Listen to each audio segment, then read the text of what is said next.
Everybody knows that an accessory can make or break an outfit. And this season, the must-have accessory is the toolbox.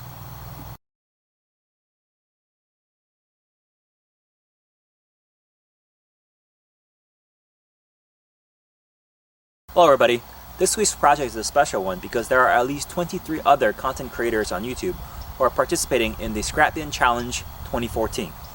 The Scrap Bin Challenge is something that Peter Brown, April Orchardson, and Steve Carmichael came up with. And as its name implies, the challenge is to build something from scraps, found in your scrap bin, maybe even scrap boxes.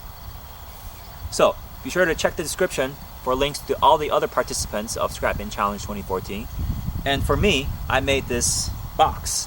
I took several design cues from Japanese woodworking toolboxes that I've seen all over the internet.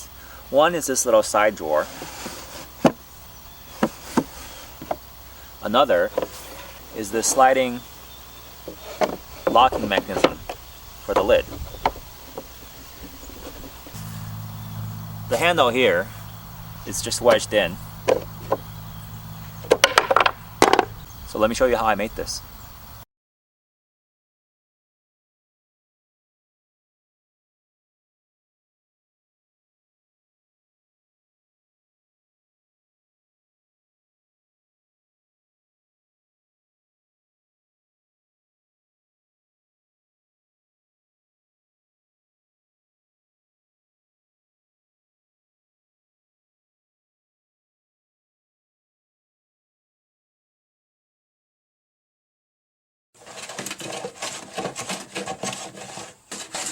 So after I had planed the one edge nice and flat, I went ahead and screwed the two pieces together so that I can use this and push it through the table saw at the same time. So on the first setting, I went ahead and used this, the side that I planed against the fence, and ripped this down to about 5 3/4 inches wide. And then I flipped it around and used the edge I just ripped to rip the side that I had planed down to exactly 5.5 inches. Now the reason I flipped it around is because as I was planing, I noticed there was a lot of tear outs. So now I'm ready to go ahead and use this against the fence on my miter saw and just do a couple of chops on each end so that these two sides are identical. For the two short sides, I'm going to use this old plank I have laying around, left over from making a shelf. This plank is from an old house. It's oak and it's probably at least a few hundred years old, so it's fairly dry. The problem is that it is warped. So I'm gonna have to flatten this out before I can use it. Good thing I made a scrub plane.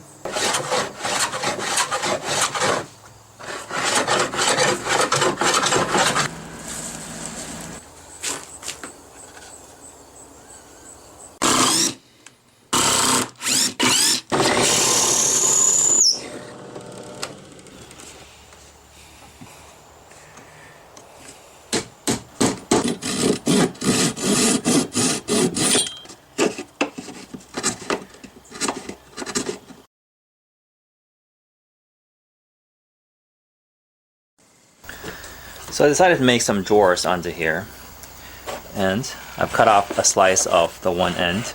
It's going to be my drawer front. And I've cut up some slats, and it's going to go in as dovetailed into this drawer. And of course, in the process of doing this, I created more scrap. So we'll keep that for something else. So the drawer itself, I'm going to put dovetails into the ends here to join the drawer. And I've got this scrap piece of plywood that I'm going to use as the drawer bottom. I'm just going to plane this flush, and we'll see if the drawer will fit. Feels flush.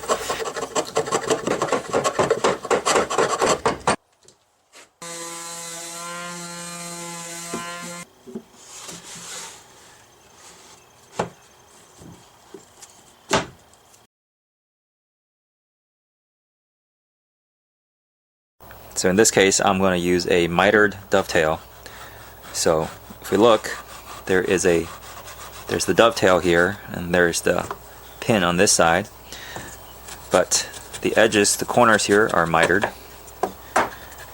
and This joint is incredibly strong because not only is there a dovetail, but there are also two pins here, or I don't know what you call them, maybe small tenons, that also houses into side.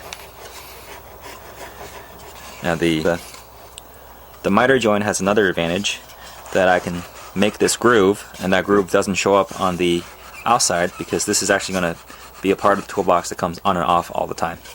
So if you compare this to a regular dovetail, you'll see that, at least the way I made it, there's a little hole where the back sits into that groove.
The locking mechanism only has one screw in there right now, and it's in the middle. So when I close the lid, this thing can still rotate. So when the lid is closed like this, I can slide the wedge in, and it's a little loose, and that's fine, because I'm going to turn this piece slightly so that one side is loose, the other side is very tight. And this way, this wedge system can only go in and out in one direction.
it might be plainly obvious that this toolbox is too small to hold all of my woodworking hand tools. For example, this Stanley 608 is bigger than this toolbox. I am building this guy back here to haul all of my woodworking hand tools, and I hope you'll join me back for that project. This one I think I'm going to use for all of my leatherworking tools. I think I can get it all to fit. So I hope you guys enjoyed watching the making of this toolbox, and I hope you guys go check out all the other Scrap Bin Challenge 2014 participants. And I hope you get inspired by some of these projects and decide to go and build something from your own scrap bins, or just scrap material laying around the shop. You know you got them. So thanks for watching, and I'll see you next time.